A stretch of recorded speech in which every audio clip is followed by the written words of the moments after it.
আসসালামু আলাইকুম ওয়া রাহমাতুল্লাহি ওয়া বারাকাতুহু।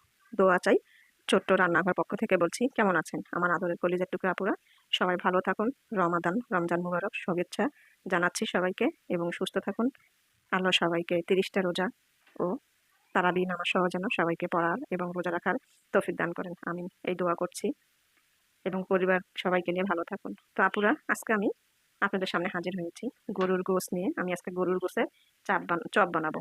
তো দেখুন, আমি এখানে একদম কুচি কুচি করে ছোট ছোট করে আমি নিয়েছি। তো এই চপের জন্য এখানে আমি দিয়ে দিব আহ, বেসন। প্রথমে আমি বেসন দিয়ে দিচ্ছি।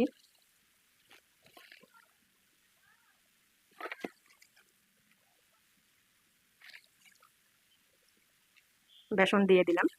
এবার আমি দিয়ে দিব আটা, গমের আটা, ময়দা না এবং চালের গুঁড়িও না, আমি এখানে আটা দিয়ে দিব। এই যে আমি আটা দিয়ে দিলাম। এটা আমি 1.5 চামচ দিব, 1.5 চামচ দিয়ে দিলাম। এখন আমি দিয়ে দিব এখানে জিরা গুঁড়ো,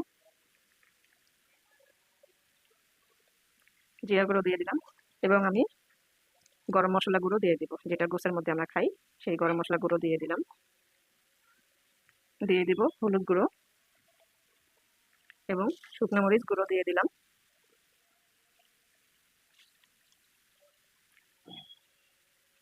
এবার আমি কর্নফ্লাওয়ার, এই যে কর্নফ্লাওয়ার আমি আগে থেকে রেখেছি, কর্নফ্লাওয়ার গুলো দিয়ে দিচ্ছি।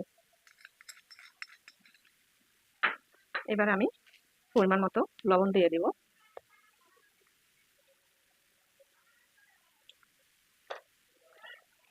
এখন আমি সবগুলো একসঙ্গে মিক্সড করে নিব।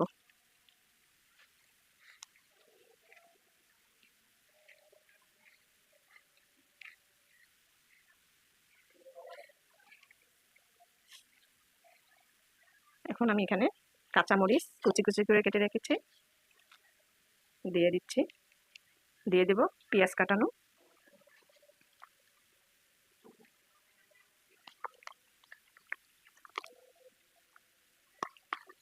দিয়ে দিলাম।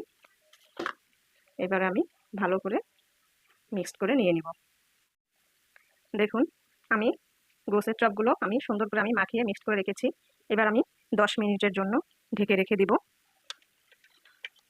ফিরে আসছি 10 মিনিট পর। আপুরা, ফিরে আসলাম 10 মিনিট পর।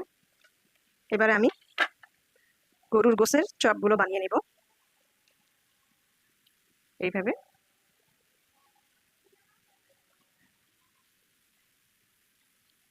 দেখুন আপুরা, আমি এইভাবে করে এই সাইজ করে আমি বানিয়ে নিচ্ছি।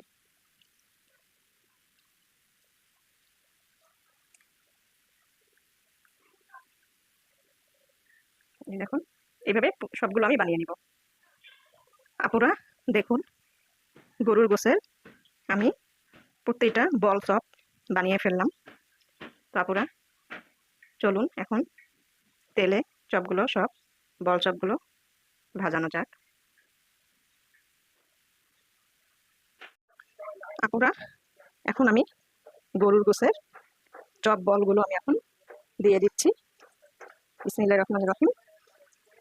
এই বল চপটা খেতে কিন্তু অসম্ভব মজাদার, খেতে অনেক ভালো লাগে।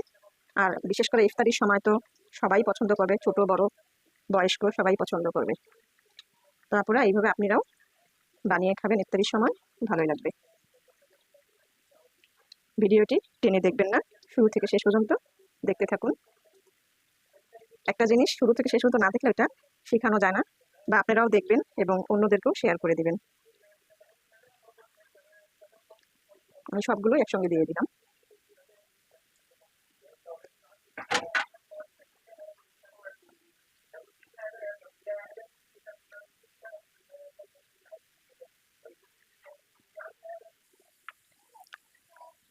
আমি এখন আস্তে আস্তে করে একটু এইভাবে লাড়াচাড়া করে উল্টিয়ে দিব।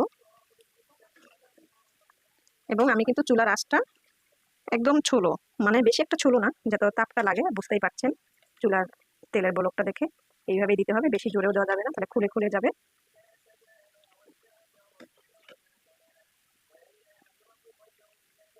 তো আপুরা, গরুর গোশের বল চপটা কেমন হলো অবশ্যই কমেন্ট করে জানাবেন, লাইক দিন, বেশি বেশি করে শেয়ার করুন। দোয়া চাই ছোট্ট রান্নাঘর চ্যানেলটিকে সাবস্ক্রাইব করতে একদমই ভুলবেন না। যারা নতুন আপুরা দেখছেন তারা পাশে বেল বাটনটি ক্লিক করে আমার ভিডিওর পাশেই থাকবেন।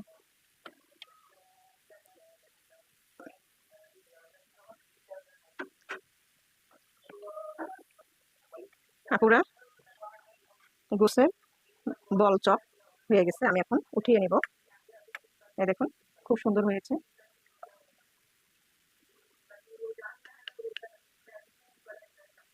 আমি এইভাবে সব উঠিয়ে নিচ্ছি।